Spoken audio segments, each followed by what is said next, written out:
Hello friends, चलिए आज हम लोग क्लास 9 के चैप्टर नंबर 9 जिसका नाम है गुरुत्व आकर्षण, इसके सारे ऑब्जेक्टिव क्वेश्चन को सॉल्व करेंगे। जैसा कि देखिए आप में लिखा हुआ है मल्टीपल चॉइस क्वेश्चन यानी एमसीक्यू। आपका जो एमसीक्यू वाला क्वेश्चन है ना यानी ऑब्जेक्टिव क्वेश्चन, यही एग्जाम में आएगा। अगर आप चैप्टर बाय चैप्टर सारे ऑब्जेक्टिव क्वेश्चन को सॉल्व कर लीजिएगा, उसके बाद मॉडल प्रैक्टिस सेट कर लेने से इसके बाहर कोई भी क्वेश्चन नहीं आएगा। तो आप चैनल पे पहली बार आए हैं तो आप जल्दी से जल्दी चैनल को सब्सक्राइब कर लीजिए। चलिए तो हम लोग देखते हैं पहला क्वेश्चन। पहला क्वेश्चन में क्या लिखा है, निर्वात में स्वतंत्रता पूर्वक गति करते हुए सभी पिंड का त्वरण समान होता है, यानी ऑप्शन बी इसका सही आंसर होगा। त्वरण को हम लोग ए से डिनोट करते हैं। त्वरण को किससे डिनोट करते हैं? ए से। ठीक है, चलिए हम लोग दूसरा क्वेश्चन देखते हैं। देखिए दूसरा क्वेश्चन, तो क्वेश्चन नंबर 2 में क्या लिखा है, इसमें लिखा है दो कणों के बीच गुरुत्वाकर्षण बल होता है, उनके बीच की दूरी के क्या होता है, तो वर्ग के व्युत्क्रमानुपाती होता है। यानी क्वेश्चन नंबर 2 का सही आंसर क्या होगा? ऑप्शन सी हो जाएगा। ठीक है, आपको क्वेश्चन नंबर 2 का सही आंसर ऑप्शन सी में टिक लगाना है। चलिए नेक्स्ट क्वेश्चन देखते हैं, क्वेश्चन नंबर 3 को। क्वेश्चन नंबर 3 में लिखा है दो पिंडों के बीच गुरुत्वाकर्षण बल निम्नलिखित में किस पर निर्भर नहीं करता है। आपसे पूछा है किस पर निर्भर नहीं करता है, तो इसका आंसर होगा गुरुत्वाकर्षण नियतांक पर, यानी ऑप्शन डी। क्या होगा? Option D. Next question number 4। Question number 4 में लिखा है गुरुत्वीय त्वरण का मान, ठीक है, क्या होता है। ऑप्शन ए में देखिए क्या लिखा है, पृथ्वी पर सभी जगह पर बराबर होता है। ऑप्शन बी में लिखा है सभी स्थानों पर बराबर होता है। और ऑप्शन सी में है चंद्रमा पर अधिक क्योंकि उसकी त्रिज्या कम है। और ऑप्शन डी में लिखा है पृथ्वी के अक्षांश पर निर्भर करता है। तो इसका आंसर जो होगा वो हो जाएगा आखिरी वाला डी नंबर क्वेश्चन। ये पृथ्वी के अक्षांश पर निर्भर करता है, यानी ऑप्शन डी इसका सही आंसर होगा क्वेश्चन नंबर 4 का। चलिए नेक्स्ट क्वेश्चन देखते हैं हम लोग, क्वेश्चन नंबर 5 को। देखिए क्वेश्चन नंबर 5 में क्या लिखा हुआ है, इसमें लिखा है निम्नलिखित में किस स्थान पर गुरुत्व त्वरण का मान अधिकतम होगा। तो गुरुत्व त्वरण का मान जो सबसे अधिकतम होता है वो आपसे पूछा है। तो ऑप्शन ए में लिखा है माउंट एवरेस्ट की चोटी पर। ऑप्शन बी में लिखा है कुतुब मीनार की चोटी पर। इसका बाकी दो ऑप्शन हम लोग इधर देखते हैं। देखिए बाकी दो ऑप्शन यहाँ लिखा हुआ है, तो इसमें क्या लिखा है 3 नंबर में भूमध्य सागर के किसी स्थान पर, या ऑप्शन डी में लिखा है अंटार्कटिका के किसी स्थान पर।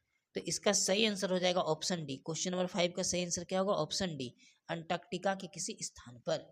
ठीक है, चलिए नेक्स्ट क्वेश्चन देखते हैं हम लोग, क्वेश्चन नंबर 6 को। देखिए क्वेश्चन नंबर 6, इसमें लिखा हुआ है यदि कोई अंतरिक्ष यात्री पृथ्वी के केंद्र से पृथ्वी की त्रिज्या की दोगुनी दूरी पर हो तो उसका गुरुत्व त्वरण होगा। तो गुरुत्व त्वरण क्या होगा जब वो दोगुनी दूरी पर हो तब, है ना। तो गुरुत्व त्वरण उतना ही होगा, क्योंकि देखिए जी का जो वैल्यू होता है ना, गुरुत्व त्वरण जी या ए से डिनोट करते हैं हम लोग। हाँ, तो इसका मान होता है 9.8, आपको याद रखना है गुरुत्व त्वरण का मान, यानी ऑप्शन सी इसका सही आंसर होगा क्वेश्चन नंबर 6 का। चलिए नेक्स्ट देखते हैं हम लोग, क्वेश्चन नंबर 7। देखिए क्वेश्चन नंबर 7 में लिखा है यदि कोई ऐसा ग्रह हो जिसका द्रव्यमान और त्रिज्या पृथ्वी दोनों द्रव्यमान और त्रिज्या दोनों पृथ्वी के आधी हो तो उसे ग्रह के सतह पर गुरुत्व त्वरण का मान क्या होगा। ठीक है, तो गुरुत्व त्वरण का मान 19.6 मीटर पर सेकंड होगा, ये वाला आंसर होगा ऑप्शन बी। क्लियर है यहाँ तक? चलिए नेक्स्ट देखते हैं हम लोग क्वेश्चन नंबर 8 को। चलिए क्वेश्चन नंबर 8 को हम लोग देखते हैं। देखिए क्वेश्चन नंबर 8 में क्या लिखा हुआ है, इसमें लिखा है विराम से मुक्त रूप से गिरते हुए पिंड द्वारा तय की गई दूरी समानुपाती होती है। किसके समानुपाती होती है? तो गिरने के समय के वर्ग का समानुपाती होती है, यानी ऑप्शन डी इसका सही आंसर होगा क्वेश्चन नंबर 8 का। चलिए नेक्स्ट क्वेश्चन देखते हैं हम लोग, क्वेश्चन नंबर 9 को। चलिए देखिए क्वेश्चन नंबर 9 में जो है ना क्या लिखा हुआ समझिए। इसमें लिखा है एक मीनार की चोटी से एक पत्थर को गिराया गया। ठीक है, 40 मीटर के नीचे गिरने पर उसकी चाल क्या होगी, है ना। तो देखिए इसके लिए एक फॉर्मूला होता है भी स्क्वायर बराबर you square plus plus 2 plus के बाद क्या होगा 2GH। ठीक है, हमको भी स्क्वायर दिया हुआ है, यू का मान 0 हो जाएगा। यू का मान क्या हो जाएगा? 0, क्योंकि स्टार्टिंग वैल्यू 0 होता है ना, जिसका कोई स्पीड नहीं है। दो जी का मान हम लोग लिखते क्या है 9.8, जी का मान क्या होता है 9.8, और एच दिया हुआ है 40 मीटर। ठीक है। आप इसको सॉल्व करिएगा तो सॉल्व करके क्या आएगा सबको, तो पॉइंट से हम लोग काटेंगे, पॉइंट काट के 10 देंगे, इससे ये कट जाएगा। ठीक है, चलिए तो पूरा कट गया। अब देखिए 4 को 2 से हम लोग करते हैं गुना, 4 को 2 से क्या करते हैं गुना, तो 4 दूनी 8 होगा, 8 को 98 से गुना करेंगे तो 8 64 का 4 हाथ में 6, 8 9 72, 8 9 72 अच्छे कितना होता है 78, है ना, कितना होता है 78, यानी 784। अब 784 का वर्गमूल कितना होता है आपको निकाल लेना है। चलिए 700, क्योंकि स्क्वायर है ना, रूट निकाल लेना है, 784 वर्गमूल निकालने आता है। देखिए वर्गमूल भी सिखा रहे हैं, तो ये हो जाएगा 2 बार में 4, इधर से आया 3, 8 और 4, अच्छा 2 और 2 में जोड़ेंगे तो 4 आएगा। चलिए यहाँ पर क्या दे दें हम लोग, 8 दे देते हैं, मान लिया जाए। ठीक है, यहाँ भी 8 देते हैं, तो 8 64 का 4 हाथ में 6, 8 चलो 32 और 6 कितना होता है 38, यानी 28 आया। कितना आया 28, तो हम लोग का आंसर क्या हो जाएगा, ऑप्शन नंबर सी हो जाएगा। ठीक है, आपको फॉर्मूला याद रखना है, फॉर्मूला याद रखना है। क्या होता है फॉर्मूला, फॉर्मूला एक बार हम फिर लिख रहे हैं, वी स्क्वायर बराबर यू स्क्वायर प्लस 2GH, क्या होता है 2GH। ठीक है, चलिए नेक्स्ट क्वेश्चन देखते हैं हम लोग, क्वेश्चन नंबर 10 को। देखिए क्वेश्चन नंबर 10, क्वेश्चन नंबर 10 में लिखा है, यदि एक पत्थर को किसी मकान की छत से मुक्त रूप से गिरते हुए जमीन पर पहुंचने में 4 सेकंड का समय लगता है तो भवन की ऊंचाई क्या है। ठीक है, इसको निकालने का फॉर्मूला जो होता है ना, एस बराबर UT plus half eighty, S बराबर एस को हम लोग एच मान सकते हैं, जो ऊंचाई बोला है ना वो एस ही है, तो एस बराबर फॉर्मूला क्या होता है UT plus half eighty, half eighty का मतलब 1/2 और 80 स्क्वायर। अच्छा ए का मान मतलब जी, ए मतलब जी, तो यू का मान तो 0 है, और समय लिया है 4 प्लस 1/2। अच्छा ये ए का मान क्या हो जाएगा, ए का मान हम लोग ले सकते हैं 9.8 ले सकते हैं, लेकिन चूंकि लगभग में बोला है तो हम लोग 10 लेंगे, और टी मैंने 4 का स्क्वायर। अब इसको काटेंगे 5 बार में, 5 गुना 4 का स्क्वायर 16, 16 पचे कितना होगा 80, है ना। चलिए तो 80 देखते हैं किस में है, ऑप्शन नंबर सी में है, 80 मीटर, यही आंसर आएगा। फॉर्मूला आपको याद रखना क्या होता है, फॉर्मूला एस बराबर UT plus half eighty square होता है। ठीक है, चलिए नेक्स्ट क्वेश्चन देखते हैं हम लोग, क्वेश्चन नंबर 11 को। देखिए क्वेश्चन नंबर 11 में लिखा है, देखिए ये स्मॉल जी है। ठीक है, स्मॉल जी का मान सबसे अधिक होता है, तो स्मॉल जी का मान सबसे अधिक पृथ्वी की सतह पर होता है, यानी ऑप्शन 20 का सही आंसर है। नेक्स्ट क्वेश्चन है क्वेश्चन नंबर 12, इसमें लिखा है सार्वत्रिक गुरुत्वांक कैपिटल जी का मान क्या होता है। ठीक है, तो कैपिटल जी का मान और स्मॉल जी का मान सब आपको अच्छे से याद करके जाना है। तो इसका मान होता है 6.67 गुना 10 का पावर -11 उसका एम स्क्वायर बटा के जी स्क्वायर, ऑप्शन सी होगा इसका आंसर। देख लीजिए आप मान इसको याद कर लेना है, इस मान को याद रख लेना है। ठीक है, ये कैपिटल जी का वैल्यू होता है। चलिए नेक्स्ट क्वेश्चन देखते हैं हम लोग, क्वेश्चन नंबर 13 को। क्वेश्चन नंबर 13 में लिखा हुआ है 1 kg वस्तु का भार कितना होता है, तो 1 kg वस्तु का भार 9.8 न्यूटन होता है, यानी ऑप्शन सी इसका सही आंसर होने वाला है। चलिए नेक्स्ट क्वेश्चन है आपका 14 नंबर क्वेश्चन, इसमें लिखता है चंद्रमा पृथ्वी के चारों ओर चक्कर किस बल के कारण लगाता है, तो इसका सही आंसर ऑप्शन डी होगा, अभिकेंद्र बल के कारण लगाता है। नेक्स्ट क्वेश्चन देखते हैं हम लोग, क्वेश्चन नंबर 15 को। देखिए क्वेश्चन नंबर 15 में लिखा है कैपिटल जी और स्मॉल जी में क्या संबंध है। ठीक है, कैपिटल जी और स्मॉल जी में आपसे एक संबंध पूछा है, तो इसको अच्छे से दोनों में संबंध आप याद करके जाइएगा, एग्जाम में आने का चांसेस है, जो होता है ऑप्शन डी में दिया हुआ है ना। जी बराबर मतलब स्मॉल जी बराबर कैपिटल जी कैपिटल एम बटा कैपिटल आर स्क्वायर। ठीक है, चलिए क्वेश्चन नंबर 16, देखिए क्वेश्चन नंबर 16 में क्या लिखा है, निर्वात में वस्तु का भार कितना होता है। निर्वात का मतलब हो गया जहाँ वायु नहीं होता, जहाँ वायुमंडल नहीं होता है, वैक्यूम होता है, तो उस जगह जो वैल्यू होता है वो 0 न्यूटन होता है। क्या होता है 0 न्यूटन, यानी ऑप्शन डी इसका सही आंसर होगा। चलिए नेक्स्ट देखते हैं हम लोग क्वेश्चन नंबर 17 को। क्वेश्चन नंबर 17 में लिखा है किसी वस्तु को पृथ्वी से अंतरिक्ष में ले गया, निम्न में से किसका मान अपरिवर्तित रहेगा। अपरिवर्तित का तात्पर्य है जो नहीं बदलेगा, तो इस बात को आपको याद रखना है, द्रव्यमान कभी भी नहीं बदलता है। आप कहीं भी लेके जाइए किसी भी वस्तु का द्रव्यमान कभी नहीं बदलता है, तो ऑप्शन ए इसका सही आंसर है। नेक्स्ट क्वेश्चन नंबर 18, देखिए क्वेश्चन नंबर 18 में लिखा हुआ है चंद्रमा पर भार पृथ्वी पर के भार का कितना गुना होगा, तो ये 1/6 होता है, यानी ऑप्शन बी इसका सही आंसर होगा 1/6। ठीक है, ये सब याद कर लेना है। क्वेश्चन नंबर 19, इसमें लिखा है कैपिटल जी है या स्मॉल, स्मॉल जी है। स्मॉल जी का मान अधिकतम कहाँ पर होता है, ठीक है, तो स्मॉल जी का जो मान है सबसे अधिक जो होता है वो ध्रुवों पर होता है, यानी पोल, है ना। ऑप्शन बी इसका सही आंसर होगा, ध्रुवों पर। चलिए नेक्स्ट क्वेश्चन हम लोग देखते हैं, क्वेश्चन नंबर 20 को। देखिए क्वेश्चन नंबर 20 में लिखा है पृथ्वी के केंद्र पर स्मॉल जी, ये छोटा जी है ना, स्मॉल जी का मान कितना होता है, पृथ्वी के केंद्र पे पूछा है। तो जब हम लोग पृथ्वी की सतह की ओर जाते हैं तो जी का मान घटता है, और केंद्र पे जाएंगे तो जी का मान शून्य हो जाएगा, यानी ऑप्शन डी इसका सही आंसर होगा।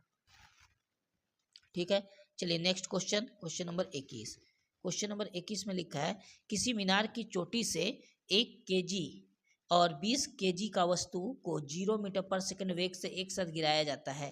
पृथ्वी पर सबसे पहले कौन टकराएंगे पृथ्वी पर, है ना। तो देखिए आप का जो ये दिया हुआ है वजन ना, इससे कोई फर्क नहीं पड़ता है दोनों का स्पीड में, क्योंकि 0 स्पीड से फेंका जाता है, वो गुरुत्वाकर्षण दोनों पे सेम लग रहा है ना। तो इसका सही आंसर क्या होगा, दोनों एक साथ टकराएगा, वजन कम बेसी रहे उससे फर्क नहीं पड़ता है, आप दोनों को एक साथ छोड़िएगा तो एक ही साथ टकराएगा, यानी ऑप्शन सी होगा। बस ये एक वायुमंडल का किसी तरह का रेजिस्टेंस नहीं होना चाहिए, ठीक है। चलिए तो नेक्स्ट क्वेश्चन हम लोग देखते हैं, क्वेश्चन नंबर 22 को। देखिए क्वेश्चन नंबर 22 ये सब याद करने वाला है कि पृथ्वी की त्रिज्या लगभग कितनी होती है, पृथ्वी की त्रिज्या कितनी होती है, डायरेक्ट आपको याद कर लेना है। तो इसका होता है 6400 किलोमीटर पृथ्वी की त्रिज्या, तो ऑप्शन डी इसका सही आंसर होगा। नेक्स्ट क्वेश्चन है क्वेश्चन नंबर 23, इसमें लिखा है गुरुत्वाकर्षण का सर्वत्रिक नियम किस वैज्ञानिक ने दिया था, तो न्यूटन के द्वारा दिया गया, यानी ऑप्शन ए इसका सही आंसर होगा। नेक्स्ट क्वेश्चन नंबर 24, देखिए क्वेश्चन नंबर 24 में लिखा है कि टेनिस की गेंद मैदान की अपेक्षा किसी पहाड़ी पर अधिक ऊंची उछलती है, क्यों अधिक ऊंची उछलती है, तो इसका पीछे का कारण है ऑप्शन बी। क्या है ऑप्शन बी, क्या दिया हुआ है, पर्वतों पर पृथ्वी का गुरुत्व त्वरण कम हो जाता है, ठीक है, बस यही कारण है। नेक्स्ट क्वेश्चन देखते हैं हम लोग 25 नंबर को। देखिए क्वेश्चन नंबर 25, इसमें लिखता है यदि पृथ्वी का गुरुत्वाकर्षण बल अचानक लुप्त हो जाता है तो निम्नलिखित में से कौन सा परिणाम सही होगा, है ना, सही होगा कौन सा परिणाम इसमें से, तो इसका सही आंसर होगा ऑप्शन सी, वस्तु का भार शून्य हो जाएगा परंतु द्रव्यमान वही रहेगा। हम क्या बोले कि आप द्रव्यमान कभी भी वस्तु का नहीं बदलता है, लेकिन उसका वजन बदलता हो तो वजन 0 हो जाएगा, ठीक है, गुरुत्वाकर्षण ना हो तो वजन 0 हो जाएगा, लेकिन द्रव्यमान नहीं बदलेगा, तो ऑप्शन सी इसका सही आंसर है। नेक्स्ट क्वेश्चन नंबर 26, ठीक है, क्वेश्चन नंबर 26 में लिखा है निम्नलिखित में से क्या रैखिक बल के संरक्षण के आधार पर कार्य करता है, ठीक है, तो रैखिक बल के आधार पर जेट काम करता है, जेट, विमान नहीं होगा, जेट होगा, ठीक है, यानी ऑप्शन बी इसका सही आंसर होगा। नेक्स्ट क्वेश्चन देखते हैं हम लोग 27 नंबर को। देखिए 27 नंबर क्वेश्चन क्या है, इसमें लिखा हुआ 27 नंबर क्वेश्चन में लिखा है पृथ्वी तल के किसी न्यूनतम वेग से प्रक्षेपित किए जाने पर कोई रॉकेट पृथ्वी के गुरुत्वाकर्षण को पार करके अंतरिक्ष में चल जाएगा। क्या बोला है क्वेश्चन में कि देखिए ये मान लिया जाए पृथ्वी है ना, ये इसका एक अंतरिक्ष है बाहर, तो पृथ्वी से कितना स्पीड पर कोई प्रक्षेपित किया जाए रॉकेट को या कोई वस्तु को फेंका जाए कि ये जो बाहर वाला जो अंतरिक्ष है ना इसको ये पार कर जाए, तो वो स्पीड क्या होता है वही पूछा, तो वो स्पीड होता है 11.2 किलोमीटर पर सेकेंड, यानी ऑप्शन डी, ठीक है। आप 11.2 किलोमीटर पर सेकंड के स्पीड से अगर कोई वस्तु या कोई पत्थर को आप फेंकिएगा तो वो अंतरिक्ष पे चला जाएगा, वापस कभी नहीं आएगा, है ना, यही पूछा है क्वेश्चन में। चलिए नेक्स्ट क्वेश्चन को देखते हैं हम लोग, क्वेश्चन नंबर 28, भू स्थिर उपग्रह का आवर्त काल कितना होता है। आवर्त काल का मतलब वो एक पूरा पृथ्वी का एक चक्कर लगाने में जो सैटेलाइट होता है, ठीक है, वो कितना समय लेता है, तो पृथ्वी का एक चक्कर लगाने में वो 24 घंटा लेता है, यानी ऑप्शन सी होगा, क्योंकि पृथ्वी भी अपना पूरा सूर्य का एक चक्कर लगाता है तो 24 घंटे का समय ले लेता है ना, तो इसीलिए इसका भी 24 ही घंटा होगा। तो चलिए क्वेश्चन नंबर 28 का हो गया। अब देखते हैं क्वेश्चन नंबर हम लोग 29 को। तो क्वेश्चन पढ़ लीजिए, ऑप्शन कहीं और है, हम लोग देखेंगे। बोला यदि किसी पिंड को पृथ्वी से 11.2 किलोमीटर प्रति सेकेंड, ठीक है, 11.2 किलोमीटर प्रति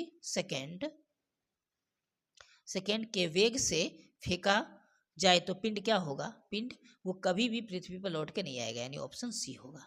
क्या होगा, ऑप्शन सी, अभी हम लोग डिस्कस किए थे इसके बारे में। चलिए नेक्स्ट क्वेश्चन है हम लोग का, उसको देखते हैं, क्वेश्चन नंबर 30 को। ठीक है, देखिए क्वेश्चन नंबर 30 में क्या लिखा हुआ है। इसमें लिखा है जब एक पत्थर को चांद की सतह से पृथ्वी पर लाया जाता है तो क्या होगा। देखिए पृथ्वी पर लाया जाएगा तो द्रव्यमान कभी भी नहीं बदलता है, इस बात को आपको अच्छे से याद करना है। यानी ऑप्शन बी सही आंसर होगा, इसका भार बदल जाएगा परंतु द्रव्यमान नहीं बदलेगा। ठीक है, नेक्स्ट क्वेश्चन है 31 नंबर। इसमें लिखा है किसी लिफ्ट में बैठे हुए व्यक्ति को अपना भार कब अधिक मालूम पड़ता है। तो इसका सही जवाब होगा ऑप्शन बी, जब लिफ्ट त्वरित गति से ऊपर जा रही हो। जब लिफ्ट ऊपर जाता है तो भार बढ़ता हुआ महसूस होता है, और जब लिफ्ट नीचे आता है तो हम लोग का वजन क्या हो जाता है, थोड़ा कम महसूस होता है। तो क्वेश्चन नंबर 31 का सही आंसर ऑप्शन बी होगा। देखिए क्वेश्चन नंबर 32, इसमें लिखता है क्वेश्चन नंबर 32 में एक लिफ्ट में किसी व्यक्ति का प्रत्यक्ष भार से कम होता है जब लिफ्ट जा रही है। देखिए कम पूछ दिया इस बार, तो कम कब होता है, जब त्वरण के साथ नीचे आएगी, यानी ऑप्शन सी इसका सही आंसर होगा। नीचे आएगा तो भार कम महसूस होगा, और जब लिफ्ट ऊपर की ओर जाएगा तो भार बढ़ता हुआ महसूस होगा। ठीक है, नेक्स्ट क्वेश्चन है 33 नंबर होगा ना। चलिए क्वेश्चन नंबर 33, देखिए इसमें लिखा है किसी तुल्यकारी उपग्रह की पृथ्वी की सतह से ऊंचाई लगभग कितनी होती है। तो 3600 यानी 36,000 किलोमीटर होता है ना। तो क्वेश्चन नंबर 33 का सही आंसर ऑप्शन बी होगा, ये दिया हुआ है 36,000 किलोमीटर। ठीक है, चलिए नेक्स्ट क्वेश्चन 34। नेक्स्ट क्वेश्चन में लिखा है विषुवत रेखा से ध्रुव की ओर जाने पर जी का मान क्या होता है, बढ़ता है। ठीक है, याद रखना है जब ध्रुव की ओर जाएंगे तो जी का मान बढ़ेगा। क्वेश्चन नंबर 35, इसमें लिखा हुआ है भू तुल्यकाली उपग्रहों को पृथ्वी तल से कितनी ऊंचाई पर छोड़ा जाता है। तो 36,000 किलोमीटर की ऊंचाई पर छोड़ा जाता है, यानी क्वेश्चन नंबर 35 का सही आंसर ऑप्शन सी होगा। नेक्स्ट क्वेश्चन, क्वेश्चन नंबर 36, इसमें लिखा है भू स्थिर उपग्रह किस दिशा में पृथ्वी की परिक्रमा करता है। सबसे पहले पृथ्वी की परिक्रमा कैसी करती है, पूर्व पश्चिम से पूर्व। तो आंसर क्या होगा, पश्चिम से पूर्व, यानी ऑप्शन डी हो जाएगा। पृथ्वी जैसे परिक्रमा करती है उसी प्रकार उपग्रह भी, पृथ्वी का जो उपग्रह है वो भी उसी प्रकार की परिक्रमा करेगी, यानी पश्चिम से पूरब। चलिए क्वेश्चन नंबर 37, पृथ्वी की सतह के नीचे गहराई बढ़ने के साथ जी का मान क्या होगा। तो पृथ्वी की सतह से जब भी हम लोग नीचे जाएंगे तो जी का मान घटता है। ठीक है, केंद्र पे जाने पे 0 हो जाता है। चलिए नेक्स्ट क्वेश्चन है 38। क्वेश्चन नंबर 38 में लिखा हुआ भू तुल्यकाली उपग्रह का कक्षीय वेग कितना होता है। तो जो कक्षीय वेग होता है वो 4.1 किलोमीटर पर सेकेंड होता है, यानी ऑप्शन सी इसका सही आंसर है। ठीक है, नेक्स्ट क्वेश्चन बनता है हम लोग का क्वेश्चन नंबर 39। देखिए इसमें लिखा है भू स्थित उपग्रह का आवर्तकाल कितना होता है। रिपीट क्वेश्चन आ चुका है। आवर्तकाल कितना बताए थे हम लोग, 24 घंटा होता है आवर्तकाल। ठीक है, भू स्थित जो उपग्रह होता है यानी सैटेलाइट होता है। चलिए नेक्स्ट क्वेश्चन 40, इसमें लिखा हुआ है पृथ्वी के केंद्र पर किसी वस्तु का भार कितना होता है। पृथ्वी के केंद्र पर, ठीक है, तो पृथ्वी के केंद्र पर किसी भी वस्तु का भार 0 होता है, यानी ऑप्शन डी इसका सही आंसर हो जाएगा 0। चलिए नेक्स्ट क्वेश्चन 41, इसमें लिखा हुआ है कृत्रिम उपग्रहों के उपयोग का उद्देश्य है। ये क्या करता है, ये मौसम की भी भविष्यवाणी करता है, संचार का भी, वायुमंडल के ऊपरी हिस्से का अध्ययन भी करता है। आंसर ऑप्शन डी होगा, तीनों। ठीक है, चलिए नेक्स्ट क्वेश्चन नंबर 42, गुरुत्व त्वरण का ऐसे मात्रक क्या होता है। तो गुरुत्व त्वरण का ऐसे मात्रक न्यूटन होता है, यानी ऑप्शन बी इसका सही आंसर हो जाएगा, न्यूटन। नेक्स्ट क्वेश्चन नंबर 43, पृथ्वी पर किसी वस्तु का भार m है तो चंद्रमा पर इस वस्तु का भार क्या होगा। तो वह 1/6 हो जाएगा। m का क्या हो जाता है, 1/6, कोई भी रहे हम लोग इसका 1 क्या हो जाता है, 6 हो जाता है, यानी ऑप्शन सी इसका सही आंसर हो जाएगा। यदि आपका वजन पृथ्वी पर 60 किलो है और आपको चंद्रमा पर ले जाया जाएगा तो आपका वजन 60 किलो का 1/6 यानी 10 किलो हो जाएगा। ठीक है, ये कंसेप्ट आपको याद रखना है। तो हम लोग का जो क्वेश्चन नंबर 43 है इसका आंसर क्या होगा, ऑप्शन सी।